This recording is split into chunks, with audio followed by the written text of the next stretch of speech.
안녕하세요. 저는 결혼 7년 만에 자유의 몸이 된 30대 여성이에요. 저에게 제 결혼 생활에 대해 한마디로 정리하라고 한다면 저는 차별이라는 단어가 가장 딱 맞다고 생각해요. 정말 결혼 처음부터 끝날 때까지 시모에게 끊임없이 차별받았거든요. 듣고 보면 참 치졸하고 어이없는 일들인데 겪는 사람 입장에서는 엄청 기분 나쁘고 화날 일들이거든요. 그리고 그 과정에서 제 화를 더 돋우는 건 남편과 신우였죠. 시부를 제외한 나머지 시댁 가족들 덕분에 저는 이제 시자 달린 거라면 뭐든 싫은 사람이 됐네요. 지금은 이렇게 싫어하지만 연애 때 결혼 초반에는 저도 분명히 남편에 대한 사랑으로 가득했답니다. 남편은 저를 가정적인 사람이라 좋다고 했어요. 제가 가정적인 건 맞는 말이었거든요. 장녀로 태어나 부모님을 모시는 것은 당연히 제 일이었고 바쁜 부모님을 대신해 하던 요리와 가사 일들이 제 몸에는 습관처럼 묻어 있었거든요. 저도 딱히 남한테 해주는 걸 싫어하는 타입도 아니라서 자주 주변 사람들을 초대해서 최근 알아낸 레시피로 요리를 해서 대접하는 일도 많았으니까요. 솔직히 정말로 결혼을 하게 됐을 때는 살짝 겁도 났어요. 남편은 대기업 회사원이었고 저는 중소기업에 다니고 있었으니까요. 그것뿐만이 아니라 시댁이 잘 사는 것도 저에게는 조금은 부담스러운 일이었어요. 남들이 들으면 신데렐라라며 시집 잘 갔다고 하겠지만 저에게는 그 모든 것들이 낯설고 두려웠거든요. 게다가 저희 집이 그리 잘 사는 형편이 못 되다 보니 더 위축되는 마음도 들었고요. 저희가 살 집도 시부 명의의 집이라는 걸 알았을 때는 정말 조심해야겠다 싶더라고요. 물론 저도 사람인지라 기분이 좋기는 했지만 그것도 잠시뿐이었어요. 바로 남편의 시댁 사랑 때문이었는데요. 그것도 시모와 신우에게 절절 매일 정도로 가까이 한다는 거였어요. 시부는 무서워하면서 말이죠. 그리고 저의 고민은 시모의 차별 때문에 생기기 시작했어요. 별것 아닌 일들이긴 하지만 눈에 띄게 저와 신우를 차별하는 일들이 많아졌거든요. 명절 같은 때에도 신우에게는 명품 스카프를 선물해주던 시모가 제게는 양말 세트를 선물해준다거나 신우 경조사에는 몇십만 원씩 하던 시모가 저희 친정 경조사에는 항상 5만 원만 하시더라고요. 그런 일들이 쌓이기 시작하니까 나중에는 걷잡을 수 없을 만큼 앙금이 쌓이더라고요. 그리고 말 못하고 쌓여온 일들이 터지기 일보 직전에 그 일이 벌어졌죠. 그날은 아무 연락도 없이 시모가 저희 집 벨을 눌렀어요. 어머님, 무슨 일이세요 이 저녁에? 애 아빠는 집에 있니? 네, 지금 씻고 있어요. 저는 이때 출산한 지 100일도 되지 않은 상황이었어요. 당연히 손님을 맞을 준비는 되어 있지 않았고 하물며 시모를 맞을 준비는 더더욱 되어 있지 않았죠. 시모는 거실에 앉아있고 저는 아이가 있는 안방에 들어가 아이를 안고 밖으로 나왔어요. 하지만 시모는 손주에게는 눈길도 주지 않은 채 TV만 보시더라고요. 남편이 나오자 그제서야 시모는 고개를 돌렸어요. 당분간 너희 집에서 지낼 생각인데 괜찮지? 나 네 아버지랑 싸웠어. 지긋지긋한 영감탱이. 늙으려면 곱게 늙을 것이지 어째 나이가 들수록 꼬장꼬장해지는지 몰라? 아버지랑 무슨 일 있었어요? 몰라. 네 아버지 얘기는 꺼내지도 말어. 나도 곧 집을 구해서 나갈 거야. 당장 있을 곳이 없어서 온 거니까 길어도 몇 달 안 될 거니까 그때까지만 있게 해줘. 저는 시모의 말에 거절하고 싶었어요. 출산한 지 얼마 되지도 않은 제가 시모의 눈치를 보면서 살 수는 없는 노릇이잖아요. 제가 둘러서 말해보려고 하는데 옆에서 먼저 남편이 말하더라고요. 알겠어요. 당분간 이 집에서 내 집이다 생각하고 편하게 지내요. 저와 단 한마디 상의도 없이 남편은 시모에게 오케이 사인을 내렸고 저는 튀어나오는 한숨을 삼키느라 애썼어요. 시모가 짐을 가지러 나간 사이에 저는 남편에게 말했어요. 어떻게 나한테 한마디 상의도 없이 어머님을 모신다고 그래. 나 지금 어머니 모실 수 있는 상황이 아니야. 출산 직후에 시집살이라니. 그냥 친정에서 조리하는 게 나을 것 같아. 에이, 뭐 그렇게 신경 쓸 일 있겠어? 엄마도 생각이 있으면 자기 괴롭히지는 않을 거야. 그리고 엄마 밖으로 잘 다니시는 거 알잖아. 당신이 신경 써야 할 일은 크게 없을 거라고. 게다가 엄마가 아버지랑 이혼하실 모양이야. 만약에 이혼하면 위자료 두둑이 받는다고 나한테 든든하게 챙겨준대. 희죽거리며 말하는 남편의 얼굴을 보니 한숨이 다시 터져나오더라고요. 솔직히 시모가 하는 말이 그런 거지. 실제로 위자료를 지금 시모가 가지고 있는 게 아니잖아요. 여보, 지금 당장 가지고 있는 돈이 아니면 진짜 나중 일은 모르는 거야. 혹시라도 모르니까 지금을 생각해, 응? 그런 실체 없는 돈에 휘둘리다 보면 나중에 곤란한 건 자기라고. 그러나 제 말이 귀에 들리지도 않는지 남편은 성의 없이 손만 휘휘 저으며 괜찮대도 하면서 저를 달래듯 말하더라고요. 결국 그 길로 시모와 같이 살게 되었어요. 그 불편한 시간, 공간, 눈빛, 진짜 미치겠더라고요. 애 젖먹이는 것도 눈치 보며 먹여야 하고 화장실 가는 것조차 내 맘대로 못 가는 상황이 지속됐죠. 시모는 나름대로 바쁘게 살더라고요. 방 하나를 비워두니 거기에 명품 가방에 시계, 액세서리까지 전시해두고는 홀로 서기 하겠다며 들락날락거리더라고요. 그때부터는 조금 편했어요. 하지만 마주치지 않고 나서는 다른 상황이 또 저를 불편하게 하더라고요. 시모는 돈이 생기면 신우부터 챙겼거든요. 솔직히 저도 제 가족부터 챙길 것 같긴 해요. 그런데 우리 애한테는 진짜 눈길 한 번을 안 줬거든요. 게다가 우리 집에서 살고 있는데 어째서 돈을 신우에게 다 쓰는지 이해가 안 갔어요. 솔직히 상식적으로 생각해도 지금 방 하나 비워두고 밥하고 빨래해주는 사람에게 돈 한 푼 줄 법도 한데 전혀 그럴 기미가 없더라고요. 그래도 그러려니 했어요. 팔은 안으로 굽는 거고 시모가 이러면 나도 친정엄마한테 더 잘하면 되겠다고 생각했으니까요. 그런데 제 분노를 폭발시키는 일이 일어났어요. 그것도 우리 아기 100일 때요. 솔직히 신혼의 아기가 100일이었을 때 시모가 이것저것 챙겨준 터라 저도 솔직히 그만큼은 아니더라도 뭔가 해줄 거라고 생각했거든요. 그런데 막상 100일이 되니 콧배기도 보이지 않더라고요. 가족끼리 조촐하게 하기로 한 건데 저녁 식사 시간이 다 되도록 아무도 들어오지 않더라고요. 기다리다 지쳐 그냥 나라도 애 100일 챙겨줘야겠다 싶어 냉장고 문을 열었어요. 그런데 아침 일찍 일어나서 해둔 아기 100일상에 올릴 음식이 하나도 없더라고요. 애만 먹는 게 아니니 찜갈비며 잡채며 미역국까지 해놨는데 음식이 사라져 깜짝 놀랐어요. 저는 음식의 행방을 찾다가 시모가 생각났어요. 우리 집 냉장고에 손댈 수 있는 사람은 셋뿐이니까요. 남편에게 연락하니 역시 신우집에 있다고 하더라고요. 저는 신우집에 찾아갔어요. 갔더니 세상에 제가 만든 음식들을 신우 내외랑 아이들이 다 먹어버렸더라고요. 찌끄러기만 남은 제 반찬통을 보니 열이 치솟았어요. 당신은 왜 여기 있어? 우리 애 100일인 거 내가 아침에 말했지. 일찍 들어오라고 했는데 여기서 뭐 하고 있는 거야? 어머니가 여기 계셔서 모시고 가려고 했지. 그런데 왜 이렇게 화가 났어? 그럼 화 안 나게 생겼어?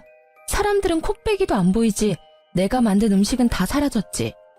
어머님, 어떻게 우리 애 100일에 쓸 음식을 말도 없이 홀라당 가져가실 수가 있어요? 어머, 얘 말하는 것 좀 봐. 네 애만 중요하니? 나한테는 우리 딸 손녀도 귀해, 응? 너보다 내 새끼 뱃속에서 나온 애가 더 귀하다고. 너도 설마 내가 지금 돈 없고 백 없다고 나한테 뭐라 하는 거니? 너 그렇게 안 봤는데 정말 저속하다, 응? 어머님이 돈이 없기는 왜 없으세요? 그만한 명품들 있으면 웬만한 집 한 채 정도는 나오잖아요. 근데 이 상황이 정말 웃기잖아요. 내 새끼 음식 차려놨는데 어머님이 음식을 다 가져갔으니까 제가 화내는 건데 왜 이야기가 거기로 튀어요? 제 딸 음식을 대체 왜 가져가셨냐고요? 어머, 반찬 좀 가져갔다고 시어머니를 잡네 잡아. 꼴랑 몇 개 가져온 거 가지고 이 난리를 쳐? 그 반찬 몇 개를 만든 건 저잖아요. 게다가 신우한테 그렇게 퍼다 주시는 거 이해하거든요? 그런데 인간적으로 제가 만든 것까지 여기 가져오시는 건 좀 아니죠. 제가 어머님 밥 차리고 빨래하고 청소까지 다 해드리는데 이런 식으로 신우하고 차별하시는 건 너무하지 않아요? 게다가 손주들까지 차별하시잖아요. 차별이라니? 나는 없이 사는 너희 올케가 눈에 밟혀서 이러는 거야. 그리고 차별을 한들 네가 뭔데 나한테 그런 소리를 해? 네가 우리 집 사람이니? 넌 부혜자잖아. 없이 사는 신우요? 우리 집보다 평수도 넓은 데다 애도 하나뿐이고 남편은 돈 잘 벌어서 일도 안 하는 신우가 없이 살아요? 왜 이래 당신? 그만 좀 해. 왜 이렇게 심술궂게 굴어? 그것도 누나 집까지 와서. 너도야. 넌 도대체 어느 집 가장이니? 애 100일에도 늦도록 남의 집에 가 있는 네 꼴은 정상이냐? 애 100일상 뺏긴 걸 버젓이 보고도 누나 집에서 있는 게 좋으면 그냥 누나 집에서 지내. 어머님도 마찬가지고요. 저는 집에 돌아와서도 화를 삭히지 못했고 복수를 하기로 했어요. 그냥 시모가 나갔으면 하는 마음으로요. 시모 생일이 하루 앞으로 다가왔을 때 저는 시모가 보는 앞에서 음식을 가득 했어요. 꼬막, 조기, 찜갈비에 전까지. 아침부터 점심까지 꼬박 음식을 만들었는데 시모가 제 앞에서 한마디 하더라고요. 내 생일이라고 챙기는 건 좋은데 그렇다고 저번에 내가 화낸 일이 풀릴 거라고 생각하지는 마. 네가 이렇게 아양을 떨어도 난 안 넘어가. 그 말에 저는 속으로 웃었어요. 그리고 시모가 방으로 들어가자 그 음식들과 반찬까지 탈탈 털어 친정으로 가지고 갔죠. 친정에서는 무슨 잔치하냐며 좋아하셨고 그렇게 먹고 즐기다가 저녁 무렵이 됐죠. 남편에게 전화가 오더라고요. 엄마 생일인데 어디서 뭐하고 있는데? 그리고 아침에 하던 음식들은 다 어디 갔어? 밥이라도 먹으려니 반찬이 하나도 없잖아. 아침에 하던 음식? 그건 죄주인 찾아갔지. 친정에 갖다 주려던 거였어. 집에 반찬 없으면 시켜 먹어. 당신 그걸 지금 말이라고. 됐고 빨리 들어와. 엄마 지금 쫄쫄 굶고 계시거든. 그러니까 시켜 먹으라니까. 나 오늘 늦게 들어갈 거야. 아니 아무리 그래도 시어머니 생일에 생일상도 안 차리는 며느리가 어딨어? 내 새끼 생일 음식 가져간 사람이 누군지 잊었어? 다들 자기 가족만 챙기는데 나도 내 가족 좀 챙길게. 뭐가 나빠? 그니까 나 찾지 말고 가족끼리 오붓하게 지내. 나도 가족끼리 오붓하게 지낼게. 저의 빈정거림에 남편이 먼저 전화를 끊었더라고요. 그러면 누가 무서워할 줄 알았나 봐요. 저는 실컷 놀고 저녁 늦게 집에 들어갔어요. 시모가 깨어있더라고요. 저를 보더니 역시나 한 소리 하셨죠. 시모 생일도 안 챙기는 며느리가 여길 왜 들어와? 어이구 내가 복이 없는 년이지. 생일에 미역국도 못 먹는 내가 무슨 복이 있어. 내가 전생에 뭔 죄를 지었길래 이런 생각 없는 며느리가 집에 들어왔나 몰라? 어머님, 섭섭해하지 마세요. 어머님이 하시는 대로 그대로 제가 해드렸잖아요. 그리고 전생의 죄는 제가 지었겠죠. 제가 해놓은 음식이며 물건이며 싹 다 누가 가져가는 팔자라니. 도대체 무슨 죄를 어떻게 지었길래 매번 이렇게 남 좋은 일만 하나 모르겠네요. 그쵸? 한껏 빈정거리는 제 말에 시모는 부들부들 떨며 말을 잇지 못하더라고요. 이렇게까지 하고 싶은 생각은 없었는데 아침에 시모에게 들은 말 때문에 화가 나서 말이 막 나와버리더라고요. 그런데 그 뒤로 음식이나 물건을 신우에게 가져가는 일은 없어졌어요. 그렇지만 매번 자기가 위자료 받으면 너한테는 절대 못 준다며 중얼거리더라고요. 저는 솔직히 그깟 돈 필요 없으니 빨리 우리 집에서 좀 나가줬으면 좋겠다는 생각만 들었죠. 그렇게 시모와 싸우고 한 달쯤 지났을 때 시모가 저와 남편을 불렀어요. 내가 가만히 생각해보니 며느리가 주는 눈칫밥도 이제는 먹고 싶지 않고 이래저래 억울한 일이 많으니 이 집에서 나가 새로 거처를 마련할 생각이다. 그러니 내가 들어갈 곳의 전세금을 너희가 마련해. 시모의 그 말에 저는 어이가 없어서 입이 떨어지지도 않더라고요. 어느 정도 생각하고 있으세요? 못해도 1억은 너희가 해줘야 되지 않겠니? 혼자 살아도 제대로 된 곳에 들어가려면 그 돈도 모자라긴 하지만. 어머님, 그럴 필요가 뭐 있겠어요? 차라리 그냥 집에 돌아가시는 게 괜찮을 것 같은데요. 솔직히 각방 쓰는 거나 별거나 뭐가 달라요? 이번 기회에 가서 이혼 결정 지으면 될 것 같은데. 난 그 집엔 절대 안 들어가. 내가 미쳤니? 그 양반이랑 다시 얼굴 마주하게? 그럼 아가씨 댁은 어떠세요? 어머님이 많이 좋아하시고 또 편애하시잖아요. 그쪽으로 가면 딱 좋을 것 같은데요. 없이 사는 딸 신세 망칠 일 있니? 어떻게 딸 집에 들어가서 살아? 신우가 왜 없이 살아요? 우리보다 집 평수도 넓고 돈도 우리보다 더 많이 벌잖아요. 우리 집에 있기 싫으시면 아가씨 집도 괜찮죠. 내가 아니라 네가 싫은 거겠지. 왜? 한 달에 방값이라도 줘? 월세라도 내야 하니? 내가 내 아들 집에 와서 살면서 꼭 그렇게 해야 해? 월세 주실 생각은 있으셨어요? 그냥 아가씨 댁에 가세요. 저희 1억 없어요. 내가 너희 돈 떼어먹는 데니? 웃겨 진짜. 네 시아버지한테 위자료 받으면 나도 다 줄 거야. 시모는 그렇게 말했지만 그 돈이 하늘에서 뚝 떨어질 리가 없잖아요. 저는 육아휴직, 남편 혼자 버는 데다가 저축해놓은 돈도 많이 없는 상황에서 저는 반대할 수밖에 없었어요. 조금만 시간을 줘봐요. 돈을 마련할 방법이 있는지 좀 알아볼게요. 반대하려는 저를 말린 건 남편이었어요. 무슨 생각이 있어 이러나 보다 싶어 방에 들어갔을 때 물어봤어요. 당신이 무슨 돈이 있어서 해드린다는 거야? 진짜 해드릴 거야? 그냥 시간 끌기야. 대놓고 안 된다 말 못하잖아. 그 사이에 누군가는 해결해 주겠지. 남편 말은 그냥 이 상태 그대로 지켜보자였어요. 저는 빨리 나갔으면 해서 좀 실망했지만 이해하려고 했어요. 그런데 그날 이후 시모의 명품 쇼핑이 심상찮더라고요. 무슨 돈이 생겨서 저러나 싶었는데 신우가 좋나 보다 했었거든요. 시부와 살 때도 명품 쇼핑을 자주 했던 터라 별 신경 쓰지 않고 있던 저는 며칠 뒤 깜짝 놀라고야 말았어요. 제 자산관리 어플에 제가 쓰지도 않는 카드 내역과 카드론 내역이 있었거든요. 처음에는 오류인가 싶었는데 아니더라고요.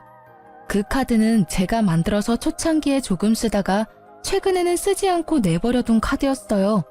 더 좋은 혜택의 카드가 나와서 그걸 그냥 둔 것인데 그게 왜 사용됐는지 알 길이 없었어요. 저는 부랴부랴 카드부터 찾았어요.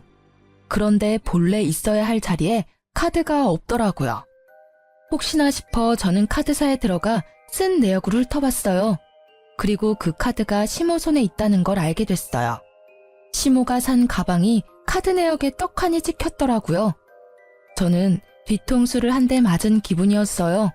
이 얼얼한 배신감. 이 카드를 시모가 뒤져서 가져갔을 리는 없고 분명히 남편이 찾아서 줬겠죠. 기다려보라더니 이 꼴을 보게 하려고 기다리라고 했나 싶었어요. 카드는 한도 끝까지 사용한 상태고 카드론도 1,000만 원 가까이 받았더라고요. 저는 열이 받아서 시모를 찾아 신우집까지 갔어요. 들어가는데 남편 신발이 거기 있더라고요. 이놈은 또 여기 왜 와 있는지. 그치만 잘 됐다는 생각이 들었어요. 한 번에 싸잡아 추궁할 수 있으니까요. 저는 시모에게 가서 말했어요.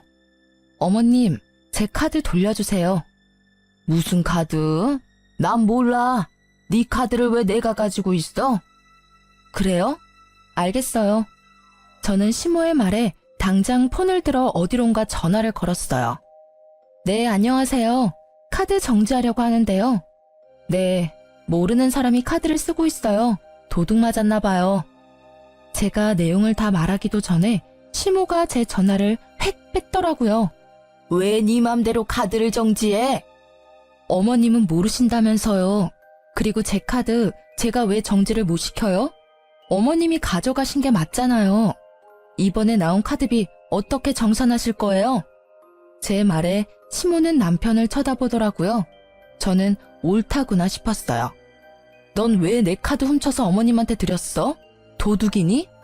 그리고 주고 싶으면 네 카드 주지 왜 남의 카드를 주고 난리야? 좀 그만해. 그깟 카드 얼마 썼다고 여기까지 와서 이 난리야? 그 금액이 얼마가 됐던 가족끼리 이러면 안 되지. 최소한 예의라는 건 있어야 할 거 아니야? 말 한 번 잘했다. 네가 말한 그 예의에 남의 카드 훔쳐가는 건 잘못 아니야?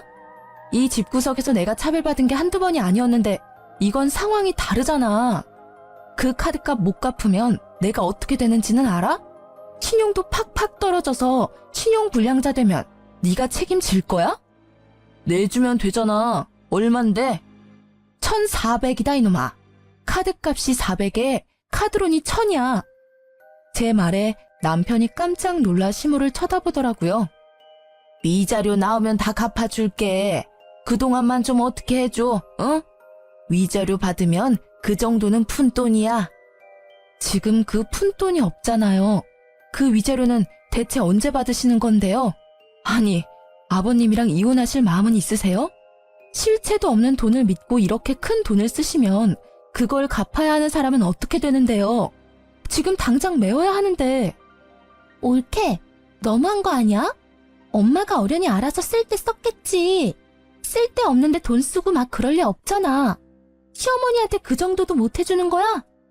거드는 시누의 말에 저는 열이 한 단계 더 올랐어요. 그런데 머리는 더 차분해지더라고요. 그럼 아가씨가 카드값 내시면 되겠네요. 어머님이 사용하시는 돈의 절반이 아가씨 댁에 돈 쓰는 거잖아요.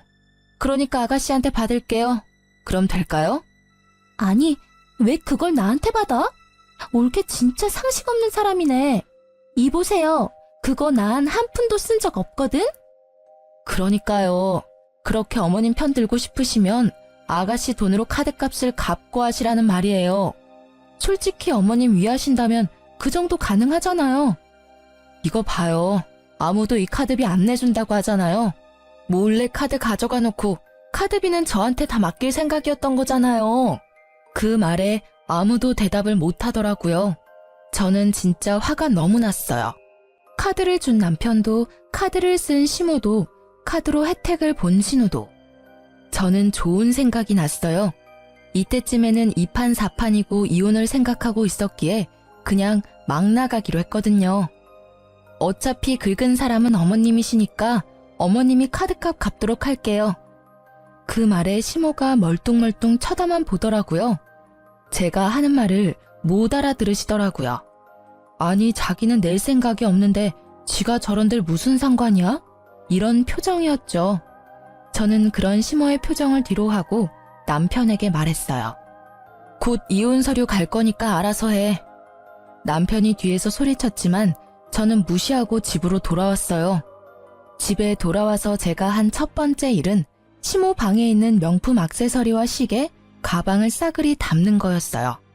그리고 그걸 다 전당포로 가져갔어요. 요새 젊은 사람들이 고가의 전자기기나 명품 가방을 맡기고 돈을 빌린다고 하더라고요. 저도 그렇게 전당포에서 돈을 빌렸어요. 그것들을 다 맡기니 카드값보다 좀 더 나오더라고요. 명품 가방 같은 건 원래 그렇게 크게 쳐주지는 않는데요. 시간이 지나면 또 값이 떨어지기도 하니까요. 다 팔고 나온 전당포 앞에서 저는 카드사에 전화해서 카드빚부터 싹 다 갚아버렸어요. 그리고 홀가분한 마음으로 집으로 갔죠. 집에 갔더니 시모가 흥분해 있는 상태더라고요. 이제껏 이런 모습은 본 적이 없을 정도로요. 그 모습을 만든 게 저라는 사실에 참을 수 없이 통쾌해서 웃음이 났지만 꾹 참았어요. 너 미쳤니? 미치지 않고서야 어떻게 남의 물건을 가져다가 함부로 팔 수가 있어? 내 물건 다 어디 갔어? 어디 갔냐고?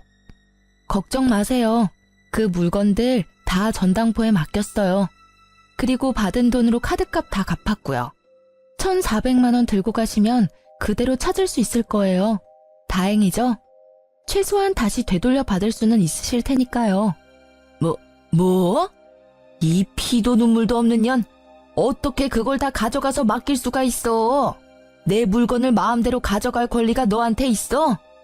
그럼 제 카드 마음껏 쓸 수 있는 권리는 어디 있었는데요? 피도 눈물도 없어요? 그 말 그대로 돌려드릴게요. 어떻게 육아휴직 중인 며느리 카드 펑펑 쓰고는 안 갚을 생각을 하세요? 저와 시모가 싸우는 걸 보자 남편은 제 손목을 붙잡더니 이야기 좀 하자고 돌려 세우더라고요. 너 진짜 너무하다. 이혼 이야기도 그렇고 어머님 일도 이렇게 일방적으로 모든 일을 해결하려고 해. 내가 알아서 다 해결했을 텐데 왜 일을 크게 벌려? 네가 더 너무하지. 네가 하는 말은 다 너 스스로한테 해야 하는 말 아니야? 누가 들으면 고해성사인 줄 알겠네. 그렇게 시모와 신우가 좋으면 그 집 가서 살아. 여기 있는 처자식 다 무시하는데 네가 아빠고 남편이야? 해결? 네가 뭘 해결해 줄 수 있는데? 아까 그럼 카드값 누가 갚아줄 거냐고 물었을 때 왜 대답도 안 했어? 갚을 생각이 없었으니까 그랬던 거 아냐? 가족이잖아. 당신이 힘들면 나도 도와주려고 할 거야. 이번 일도 그래. 힘든 엄마 생각해서 한 일이야. 그걸 왜 그렇게 비꼬아서 생각하는 건데? 그건 네 생각이겠지. 비꼬아서 생각한다고? 너는 그럼 상식적으로 생각을 좀 해. 솔직히 나는 이혼? 소송으로 가도 상관없어. 난 잘못한 거 하나 없으니까. 내 카드 몰래 가져다 심어준 당신 잘못이 더 크거든. 그러니 당신이 나한테 위자료 주는 건 정해진 결과야. 그러니까 당신이 어머님 잘 모시고 살아. 나는 소송 진행하는 동안 친정 갈 거니까. 그 마지막 말을 듣고서야 남편의 정신이 돌아오는 듯 보였어요. 그 눈빛에 당황함이 가득했거든요. 제가 없으면 누가 시모 밥하고 빨래해줘요? 시모는 시부집에서 가정부가 해주는 대로 살았으니 살림은 하나도 모르거든요. 잠깐만. 당신이 집 나가면 누가 어머니를 모셔? 안 돼. 이혼은 절대 안 돼. 내가 이혼할 만큼 잘못한 건 아니잖아. 잘 생각해봐. 아버지랑 어머니 이혼하면 위자료 빵빵하게 나와. 우리한테도 얼마 떨어지겠지. 근데도 진짜 이혼할 거야? 난 돈 필요 없어. 지금 당장 가정부가 필요하면 용역업소에 연락해. 저는 그렇게 말을 던지고는 그 자리에서 바로 시부에게 전화했어요. 아버님, 찾아뵙고 말씀드려야 하는데 지금 경황이 없어서요. 저희 부부 이혼하려고요. 제 전화에 시부는 가족 전원을 집으로 부르셨어요. 한 번은 거쳐야 할 일이었죠. 시부는 아무것도 모르는 눈치였어요. 저는 시부에게 그간 있었던 일들을 모두 설명했어요. 제 이야기를 듣던 시부의 얼굴이 벌겋게 일그러지더라고요. 그리고 그와 반대로 시모의 얼굴은 헬쓱하게 질렸고요. 이 옆에 내가 이혼 전에 별거 하자고 하더니 기어이 아들 집에 기어 들어갔어? 아니 얻어먹으려고 갔으면 조용히 잘 있을 것이지. 왜 분란을 만들어서 애들 이혼 이야기까지 나오도록 만들어? 내가 왜? 뭘 잘못했어요? 그래, 100번 양보해서 내가 잘못했다고 쳐. 그런데 내 물건 가져다가 멋대로 판 며느리도 잘못했잖아요. 근데 왜 나한테만 난리예요? 아버님, 그 물건 판 거 아니고 전당포에 맡긴 거예요. 그 돈으로 제 카드빚 갚았고요. 결제일이 코앞이라 어쩔 수 없는 선택이었고, 사실 그 카드값만큼 가져가면 다시 되돌려받을 수 있어요. 그러니 엄밀히 따지자면 판 건 아니죠. 옳게. 아무리 그래도 사람 물건을 마음대로 가져갈 필요가 있었어? 아가씨, 그렇게 어머님을 위한다면 지금 당장이라도 전당포에 맡겨놓은 명품 다 찾아오시면 되잖아요. 본인 돈으로. 어머님 목숨보다 소중한 거라잖아요. 딸이 돼서 그것도 못해줘요? 그것보다 배는 받아오셨으면서. 제 말에 결국 시모도 신우도 입을 꾹 닫더라고요. 신우는 시모 명품을 되돌려줄 생각도 없어 보였고요. 본인이 할 수 있는 게 아니면 남한테 그걸 강요하지 마요. 아시겠어요? 이거 봐요. 내가 이 꼴을 보고 살아야 해요? 당신이 위자료를 계속 적게 말하니까 내가 이혼을 못하잖아요. 빨리 내가 원하는 만큼 해주고 이혼해줘요. 그제야 감이 오더라고요. 어머님이 이혼을 하고 싶어 하는데 이혼을 왜 안 하나 싶었거든요. 위자료가 자기 마음에 들지 않았던 모양이었어요. 그런데 시모의 말에 시부의 표정이 참 오묘하더라고요. 웃는 것도 우는 것도 아닌 그런 이상한 얼굴. 뜸들이던 시부가 말을 꺼냈어요. 당신 원하는 대로 이혼해줄게. 근데 위자료는 아마 없을 거야. 그게 무슨 소리예요? 당신 재산이 얼만데? 당신이 위자료 적다고 할 때부터 조금씩 처분해서 이제 별로 없어. 그래도 3억 정도는 가지고 있어. 그런데 그마저도 기대 못할 거야. 내가 당신이랑 이혼하려는 게 당신 사치랑 낭비 때문이었거든. 근데 이거 봐봐. 자식들 이혼까지 하게 만들었으니 당신은 유책 배우자인데다가 며느리한테 위자료를 줘야 할지도 모를 사람이 됐어. 내가 재산을 나눠도 당신한테 돌아갈 몫에서 위자료를 다 빼면 얼마 안 남아. 그 말에 시모의 얼굴이 새파랗게 질리고 남편과 신우의 얼굴도 당황함으로 말을 못하더라고요. 실체 없는 돈을 믿었던 남편과 신우의 벙찐 표정이 압권이었어요. 저는 두 사람의 얼굴을 보며 속으로 한참 웃었어요. 당신 거짓말이죠? 설마 그 돈, 땅 다 팔았어요? 아니지. 팔면 돈이라도 남을 텐데 그거 다 어쨌어요? 어쨌긴 기부했어. 아깝기는 했는데 당신한테 뺏기는 것보다는 기분이 훨씬 낫더라고. 적어도 밑 빠진 독에 물 붓는 느낌은 아니었으니까.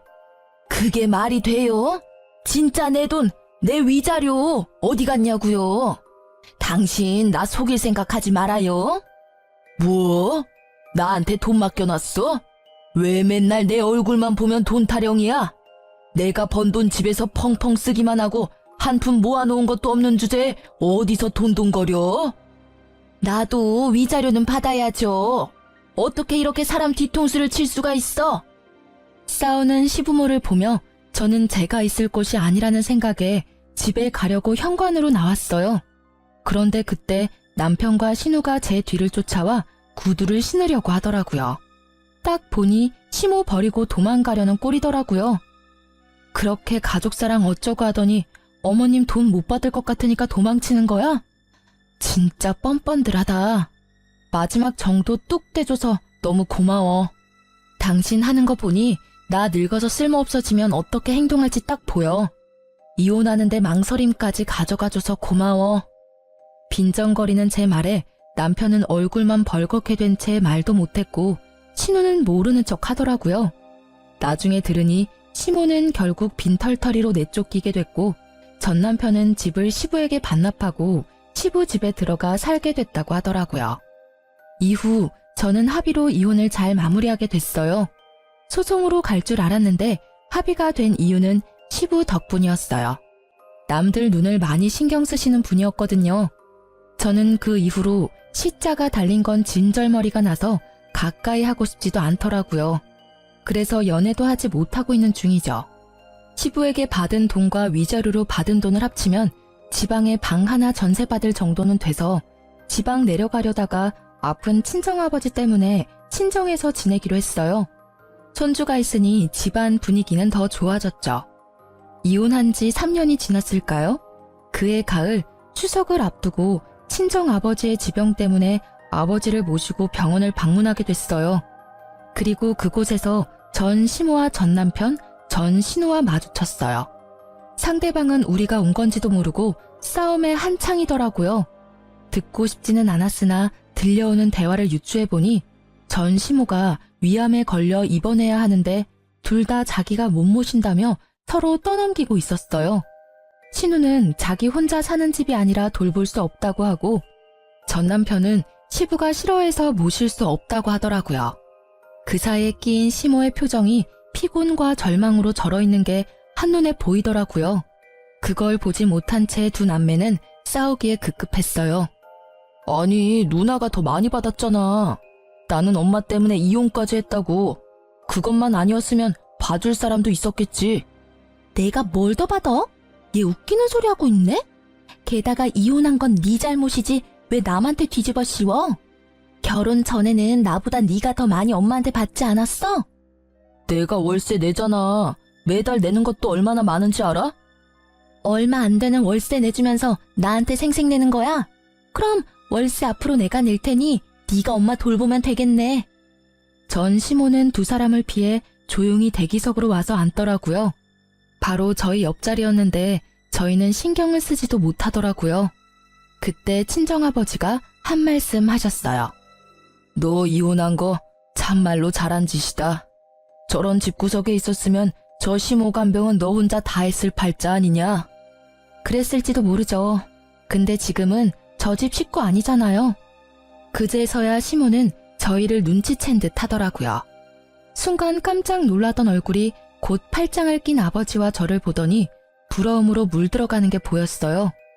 큰 병 얻은 건 유감입니다만 긴 병에 효자 없는 거 아시지요? 본인 앞날은 본인이 잘 챙겨야 하겠네요.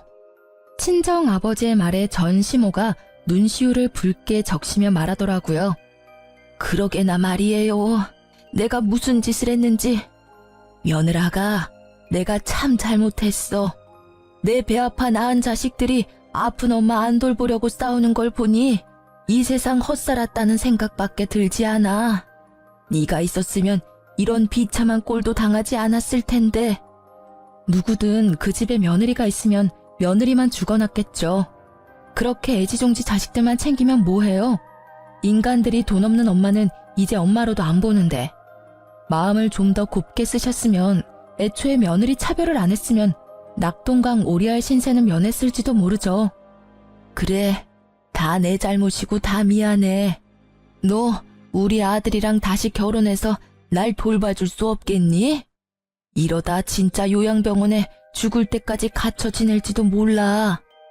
시모의 말에 먼저 반응한 건 친정 아버지였어요. 끔찍한 소리 그만하세요. 이게 무슨 경우 없는 소리입니까? 예? 남의 귀한 딸 데려가서 흠집 내놓고 만신창이 만든 거 사과는 못할 망정 이제와 제 몸 아프다고 우리 딸한테 수발 들라고 하는 게 말이 되냐고요. 세상에 어이가 없어서. 그쪽 집안에서는 우리 딸이 눈에 못 미쳐도 우리 집에서는 곱게 자란 귀한 딸이라고요. 사람이 염치라는 게 있으면 말이야 저런 소리를 하지 말아야지. 아프다는 걸 핑계로 어떻게 내 귀한 딸한테 말도 안 되는 요구를 할 수 있어요? 인간이 덜 됐지. 지금 시대가 어느 땐데 며느리한테 병수발을 시켜? 아니, 그걸 이유로 재혼을 하라니 말이 되는 소리를 해야 말이지. 친정 아버지의 분노가 하늘을 찌르더군요. 제가 처음에 이혼했다고 했을 때는 죽어도 그 집 귀신이 되어야 한다며 저에게 한 소리 하시던 아버지였지만 아버지도 시모의 말에 버럭하시고 말았던 거예요. 제게 들었을 때는 과장된 부분이 있을 거라고 생각하셨던 것 같아요. 그리고 이런 이야기는 양쪽 이야기를 다 들어보지 않으면 진실을 알기 어렵다며 저에게 말하기도 하셨거든요. 아버지 입장에서는 제가 별거 아닌 일에 참지 못하고 이혼을 결정한 거로 보였을 테니까요. 그런데 직접 만난 시모의 생각보다 더 뻔뻔함에 아버지도 제가 한 말들이 모두 거짓이 아니라 진실이라는 걸 알게 되셨어요. 우리 딸 절대로 다시 못 줘요. 내 눈에 흙이 들어가도 안 됩니다. 저런 집구석에 들어가서 평생을 수발들라고 할 거면 아예 우리 집에서 처녀 귀신으로 죽게 만드는 게 낫겠소. 결국 아버지의 호통에 시모는 말을 더 이상 잇지 못했어요. 그리고 아버지의 큰 소리에 피가 나도록 싸운 두 남매가 저희 존재를 눈치채고 가까이 다가왔어요. 오랜만이네. 엄마가 또 무슨 이야기했어? 병수발 들어줄 사람 없다고 나더러 당신이랑 재결합하래. 그 소리에 우리 아버지가 버럭하셨고 그 말에 전 남편의 얼굴이 확 일그러지더라고요. 당신이랑 아가씨 어머님 말이라면 죽는 신용이라도 하는 사람들이었잖아. 그렇게 죽고 못 살게 애틋하던 사이였는데 이제는 그런 것도 없나 봐. 서로 안 모시려고 피 터지게 싸우는 거 보면. 그런 거 아니야. 우리도 다 사정이 있어서 그런 거고. 그래, 그렇겠지. 이야기 다 들었어. 아버님 재혼하셨다면서? 그 사이에 자식도 있었다고 하던데. 어머님 위자료도 날아가고 이번에는 상속도 날아갈 판이잖아. 그러게, 내가 뭘 했어? 실체도 없는 돈에 휘둘리지 말라고 했지? 분명히 받을 수 있는 돈이었어. 그리고 액수는 크지 않지만 위자료를 받기도 하셨고. 근데 그걸 한순간에 다 날려버렸다고. 아니, 어떻게 지금 이렇게 살면서도 그 명품에 대한 욕심을 못 버리는 거야? 누나도 나도 불안하니까 카드나 현금을 못 주는 거야. 저번에도 내 카드로 쓴 돈 생각하면 진짜. 들어보니 시모가 저한테 한 것처럼 전 남편에게도 그대로 했던 것 같더라고요. 그렇죠. 자기가 당해보면 그게 얼마나 짜증나고 열받는 일인지를 여실히 알게 돼요. 지금 전 남편처럼요. 당해보니까 잘 알겠지? 내가 그 당시에 어떤 마음이었는지. 지금에 와서 꺼낼 이야기는 아니지만 말이야. 지금이라도 그 열받는 기분을 당신이 알게 돼서 참 기쁘다. 나만 알고 있기엔 너무 화나는 일이었거든. 제 말에 전 남편은 그저 찡그린 얼굴로 답을 하지 않더라고요. 입이 있으면 뭐해요? 할 수 있는 말이 없잖아요. 구구절절 제가 하는 말이 다 맞았으니까요. 게다가 시부는 그 내연녀와 자식에게로 재산을 모두 옮겨놨다고 하더라고요. 전 남편과 신우는 시모를 데리고 다시 나가더라고요. 그래도 남매가 같이 시모를 모시고 온 걸 보면 시모도 그렇게 자식 농사를 망치진 않았다고 생각했어요. 그런데 몇 달 후에 들린 소식을 들으니 제 생각이 잘못됐다는 걸 알게 됐어요. 두 사람은 참 끝까지 자기들 생각만 했고 시모는 자식을 잘못 키운 벌을 받았더라고요. 그렇게 애지중지 며느리랑 차별해가며 잘해준 자식 둘에게 버림받고 외면당한 시모가 요양병원에 들어갔다고 하더라고요. 전문병원에서 치료받아야 하는데 연세가 많다는 핑계를 대며 적극적인 치료를 피한다는 이야기를 들으니 딱하기도 하고 자기 묘자리 자기가 팠다는 생각도 들더라고요. 그 이후로 그 사람들의 소식을 들은 적은 없어요. 솔직히 더 이상 관여하고 싶은 생각도 없고요. 지금 저는 그 어느 때보다도 충만하게 하루를 보내고 있거든요. 처음에 이런 이유로 이혼을 했을 때는 내 인생에 내가 잘못된 줄을 그어버린 게 아닌가 하는 그런 생각도 들었었거든요. 내가 잘못된 선택을 한 건 아닐까, 좀 더 참았더라면 더 나은 미래가 그 어디쯤 있었을까 하는 생각이요. 그런데 만약 제가 이혼을 하지 않았다면 저라는 사람은 망가졌을지도 모른다는 생각을 해요. 그리고 이혼이라는 게 나쁜 것만은 아니라는 생각도 들고요. 연애는 둘이서 하는 거지만 결혼은 온 집안이 하는 거잖아요. 그만큼 맞춰야 하는 사람도 많을 수밖에 없고요. 제가 무조건 양보하면 저는 실속 없이 모든 걸 뺏길 수밖에 없고, 제가 무조건 가지려 하면 다른 사람으로부터 배척당할 수밖에 없잖아요. 그 밸런스를 맞추는 일이 그리 쉬운 일은 아니니까요. 솔직하게 말해서 다른 가족 구성원과 트러블이 있더라도 남편이 제 몫을 다해 저와 소통해준다면 굳이 헤어질 필요까지는 없었을지도 몰라요. 하지만 저 같은 경우에는 시댁 구성원들은 거의 다 저를 밀어내는 상황이었으니까요. 이럴 때는 과감하게 행동하는 것도 나쁘지는 않다고 생각해요. 현실적인 문제가 있지만 그것이 나의 정신적인 고통과 과도한 스트레스를 포기할 만큼의 문제는 아니라는 생각도 했으니까요. 그 당시 저에게는 나부터 살고 봐야지라는 이기적인 마음이 있었지만 아무도 저를 위해주지 않는 그곳에서는 저라도 저를 챙길 수밖에 없었어요. 그리고 그 결과 저는 새로운 삶을 살고 있는 거죠. 예전만큼 풍족하진 않아도 제가 하고 싶은 걸 하고 제가 하기 싫은 건 하지 않는 생활만으로도 마음이 편하고 만족스러워요. 이렇게 제 이혼 과정에 대한 이야기를 하고 있으면 지금은 지인들과 농담도 하고요. 한동안은 이혼, 돌싱 이야기만 들어도 스트레스였는데 말이죠. 지금은 이렇게 사연글을 보낼 정도의 소재거리 정도가 된 거죠. 제 글을 읽고 함께 즐겨주신다면 저도 기쁘답니다. 이렇게 긴 글을 쓰는데 어색한 점도 있었지만 함께 나누고자 하는 마음으로 써보았어요. 읽어주신 분들 모두 감사의 마음을 전합니다.